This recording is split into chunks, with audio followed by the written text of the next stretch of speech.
এখন বাজারে গেলে চারিদিকেই পাকা আম। পাকা আম খেতে আমরা সবাই ভীষণ ভালোবাসি। তবে পাকা আম দিয়ে দারুণ কিছু ইউনিক মুচমুচে আর রসালো মিষ্টি বানাতে মন চাইলে বাড়িতে থাকা মাত্র সামান্য উপকরণ দিয়ে এই মিষ্টির রেসিপিটা বানিয়ে দেখতে পারেন, যা খেতে ভীষণ ভালো হয়। প্রথমে নিতে হবে একটা মিক্সির জার। আর এখানে আমি একটা বড় সাইজের আম নিয়েছিলাম, তাই একটা সাইডে নিয়েছি শুধুমাত্র কেটে। আপনারা যদি ছোট সাইজের আম নিয়ে থাকেন তাহলে পুরো আমটা দিয়ে দিতে পারেন। যেহেতু আমি আমটা বেশ বড় সাইজের নিয়েছিলাম তাই একটা সাইডে নিয়েছি। আমার এই রেসিপির জন্য একেবারেই যথেষ্ট। এবার আমের খোসাটা বাদ দিয়ে পুরো আমের অংশটা এইভাবে তুলে মিক্সির জারের মধ্যে দিয়ে দিতে হবে। তারপরে ঢাকনা বন্ধ করে খুব ভালো করে পেস্ট করে নিতে হবে। আমের পাল্প একেবারেই রেডি। এবার আমের পাল্পটা একটা কড়াইয়ের মধ্যে দিয়ে দিতে হবে। ফ্লেমটা লোতেই আছে। সমস্ত আমের পাল্প আমি কড়াইয়ের মধ্যে দিয়ে দেবো। আর আমি দিয়ে দেবো 50 গ্রামের মতন চিনি। আপনারা চাইলে আমটা পেস্ট করার সময় চিনিও একসঙ্গে দিয়ে পেস্ট করে নিতে পারেন, আর না হলে এইভাবেও দিয়ে দিতে পারেন। খুব ভালো করে চিনিগুলো আমের পাল্পের সঙ্গে মিশিয়ে নিতে হবে, নাড়াচাড়া করতে হবে যাতে চিনিগুলো মেল্ট হয়ে যায়। আর ফ্লেমটা মিডিয়াম টু হাইতেই রেখে দিচ্ছি যাতে চিনিগুলো অনেক তাড়াতাড়ি মেল্ট হয়ে যায়। এইভাবে আমের পাল্পটাকে একটু নাড়াচাড়া করে নিলে মিষ্টিগুলো খেতে অনেক বেশি ভালো লাগবে। খুব ভালো করে মেশানো হয়ে গেছে, চিনিগুলো মেল্ট হওয়ার জন্য অপেক্ষা করব।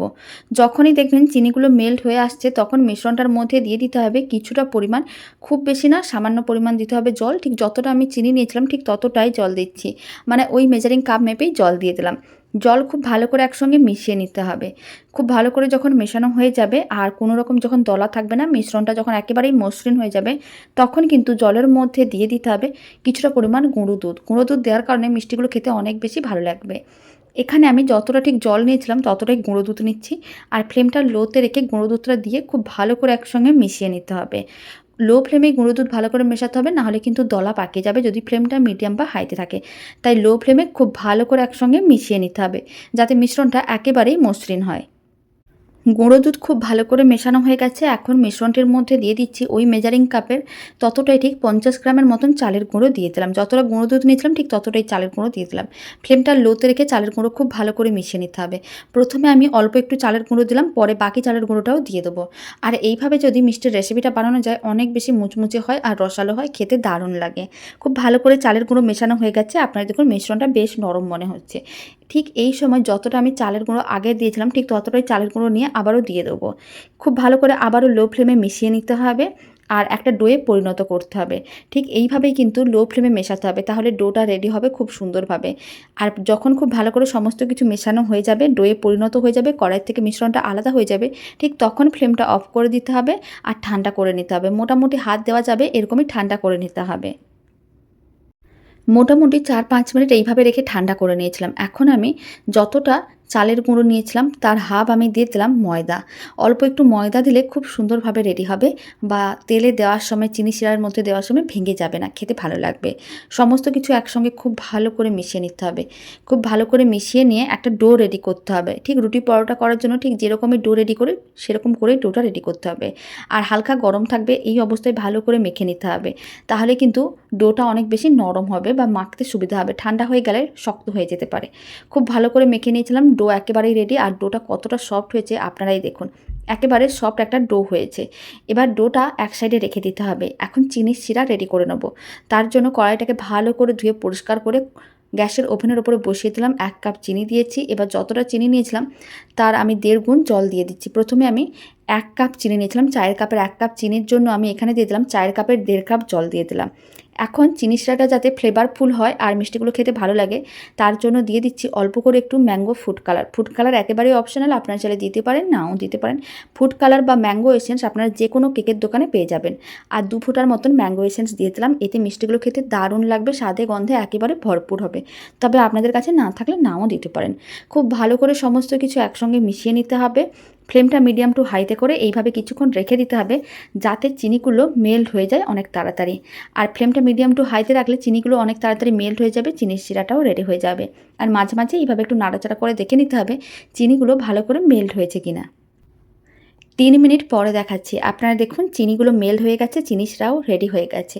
এবার চিনি শিরাটা কড়াই থেকে নামিয়ে যেকোনো একটা পাত্রের মধ্যে ঢেলে রেখে দিতে হবে। আর কড়াইটাকে ভালো করে জল দিয়ে ধুয়ে পরিষ্কার করে আবারও গ্যাসের ওভেনের উপরে বসিয়ে দিলাম।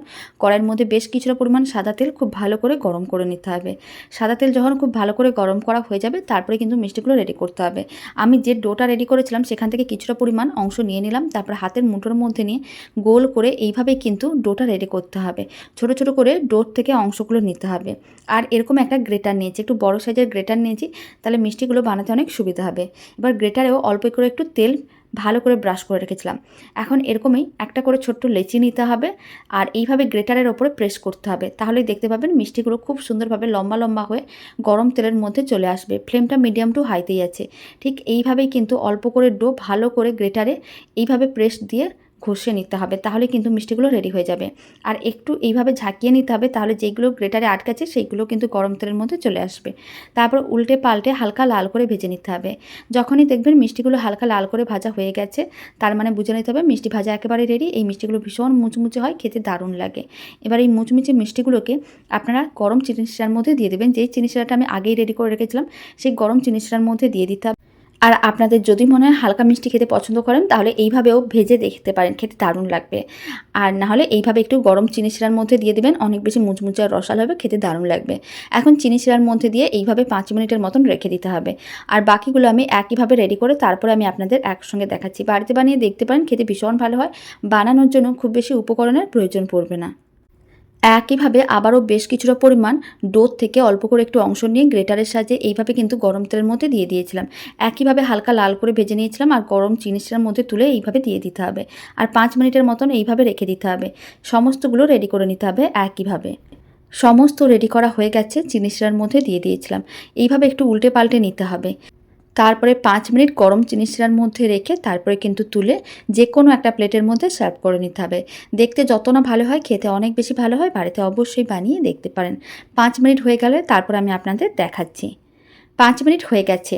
এবার একটা ছোট্ট প্লেট নিয়েছি, প্লেটের মধ্যে ঠিক এইভাবে তুলে দিয়ে দিতে হবে, যাতে এক্সট্রা চিনির শিরা না থাকে, মানে চিনির যে রসটা সেটা যাতে না থাকে।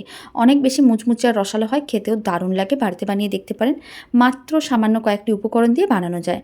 আর রেসিপিটি শেষ পর্যন্ত দেখার জন্য আপনাদের অসংখ্য ধন্যবাদ। ভালো লেগে থাকলে আপনারা যদি ফেসবুক থেকে রেসিপিটা দেখছেন, পেজটিকে ফলো করে নেওয়ার অনুরোধ রইল।